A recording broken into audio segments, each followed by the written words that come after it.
Hello, authors, book lovers, and storytellers. Welcome to another Reader's Magnet Hive featured author interview. Now, this is April, and I will be your host for today. And today, we are excited to welcome a truly inspiring individual whose journey spans multiple continents and careers. Born in Argentina to Scottish, English, and Norwegian immigrant ancestors, he has a rich cultural heritage. He studied mathematics at the Universidad CAEC and taught for over 30 years in Argentina, Brazil, and the US, utilizing his bilingual skills in English and Spanish, along with knowledge of several other languages, guys. Now, in 1999, he pivoted to information technology, applying his analytical talents across various sectors, including corporations and government agencies. And of course, after retiring in 2023, he turned his focus to self publishing children's books on butterflies, nature, and communication skills, aiming to create a literacy legacy for future generations. Now residing in Rancho Mirage in California, he continues to inspire through his creative endeavors. Now join us, guys, as we have with us Richard Albert Bierregaard. Welcome, Richard. Welcome to Reader's Magnet Hive. How are you today? Thank you. I'm very well, thank you. Just enjoying this. Okay, that's great to hear. Well, yes, let's jump right away, okay, to Nelani and the Coast Care crew. All right. Well, Okay. Richard, yeah, okay. Well, what is the book all about?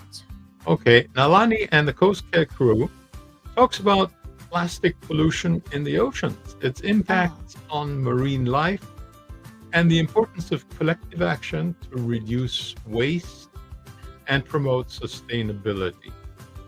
It introduces Nalani, a young girl who loves the ocean and takes inspirations from her ancestors who cared for oh, nature, and how she organizes a group of friends to care for the beach. Uh, then her crew is joined by a group of surfers who are also concerned about cleaning the ocean and keeping it clean, mm-hmm. obviously. And but it's sort of interesting that sometimes things happen. So a force of nature intervenes, and even the naysayers who are kind of opposed to all this are awakened to the issue. But in the end, the town is inspired by the kids' vision and persistence, and they eventually adopt the cleanup as a community project. Oh, wow, That's wow. Well, kind of thank you. summarizing it. Oh, okay. Okay, well, that is a quick and a very detailed summary, guys. So, all right, and next, well, you have taught mathematics and you have also a background in information technology. But what inspired you to kind of switch to writing? Okay, so what inspired you to write a book about the environment? Okay, I have always been an outdoor person. I've Mm-hmm. enjoyed camping, hiking, climbing. So I'm very conscious of the environment, and Oh. I believe it needs to be kept clean and pristine because we're not the only forms of life that inhabit it. There's all the various natural animals, plants, and so on and so forth that Mm-hmm. also depend on the environment.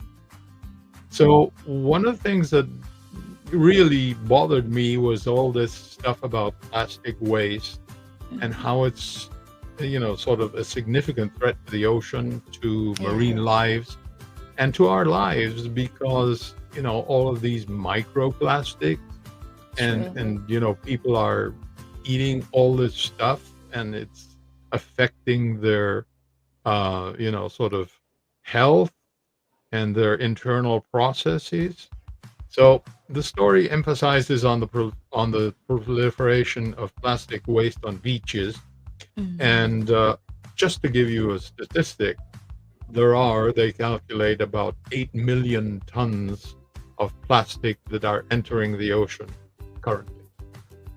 Yeah, well, that's great. That's great. Now, the character Nalani, a very unique name. How did you develop that character? Well, it was sort of interesting. I had the original idea of, you know, a young girl who, was probably into STEM in middle school Mm. or high school or something like that, and was very conscientious and conscious of the environment. But, I also like diversity because having been in Argentina, Brazil, and the Yeah. US, I've come across uh, children of pretty much any ethnicity and speaking different languages. So to me, it's very joyful to be able to do that kind of stuff. So anyway, Nalani was, I think, I'm not letting the cat out of the bag, but her ancestry is Caribbean and Native American, and Oh, those people, are conscientious of the environment. And so that was one thing that was in her background, that she was conscious of that. So anyway, yeah, that was one of the things. So that was the important part. yeah, yeah, And absolutely. Nalani, of course, I had to fish around for a name that was different. And Nalani actually seems to be a Hawaiian name. Oh, all right. So I just Okay. thought it was better rather than calling it Sophie or Johnny, some normal name. I thought it was much more interesting to use something that was more in the diversity type. True. Okay. Well, not only you're touching lives and that you are, you are helping the environment, with this story that you have, you're also, having the advocacy of promoting diversity across, across the world, and you're embracing everybody here in your Yep, books. Yeah. Yeah, all races and even the environment, you have absolutely embraced everything and everybody here. Alrighty. Yes. Well, why did you emphasize really on the importance of community, okay, in addressing environmental issues, and how can kids, like small kids, contribute on their own neighborhoods? yeah. Well, the importance of community is, to keep a healthy and clean environment, you have to have cooperation and community action. Mm, Otherwise, nothing is going to happen. You have all these entrenched, sort of interests of exploiting things like the ocean or exploiting forests, and all of that is, to me, is kind of like you have to be thinking about it because it's going to destroy our natural world. And we depend on our natural world, true. not only just for that occasional camping trip, but because, that variety of life that lives out there is very important. So Mhm. community action is probably the only way in which we solve these problems. Yes, absolutely. I mean, if you go alone, yes, you could go fast, right? But if you go together, then you could take over the entire world, right? Yeah, yeah. Yeah. Okay. Well, how about for kids? What would be the simple steps that kids can take to combat plastic pollution in their lives or their communities? Well, to me, the whole idea is I sort of think back to when I was a kid or a young guy. And, kids love outdoors as it gives them Mm, open spaces to explore. mm, That's very important. So, true. if we reach them at that particular stage, then we can address pollution, environmental degradation at an early age. And that is critical to keeping the environment healthy. Mhm. So, Okay. yeah.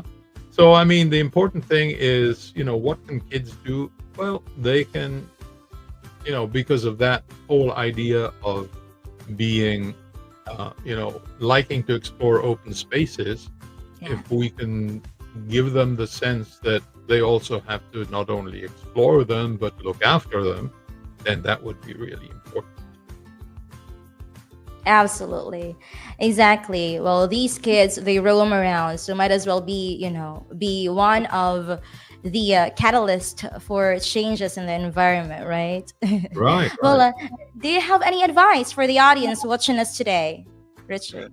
Well, I think my advice would be that the environment should be respected and appreciated. And also, we should inspire children to love the environment, as they are the future rulers of the planet. Okay. Well, there you have it, guys. Thank you so much, Richard. That is Richard Albert Bierregaard with his book, Nalani and the Coast Care Crew. So, Richard, where would the people have to grab a copy of your book? Right. I have the book in a couple of different formats. There is a print format on Amazon.com, and there's also an ebook format. But I do have some alternate ebook formats on my website, argus-books.com. Okay, well, thank you so much. Well, thank you so much, Richard. Again, guys, the book is available in Amazon, in paperback format, in ebook format as well, and then it's available also in his website, www.argus-books.com. Again, that is www.argus-books.com. Well, thank you so much for watching. Thank you so much, Richard. Now, again, this is April, and there you have it. Again, as what we say here always in Reader's Magnet, we share your stories with the world. Thanks so much. Thank you. Thank you. Bye. Bye.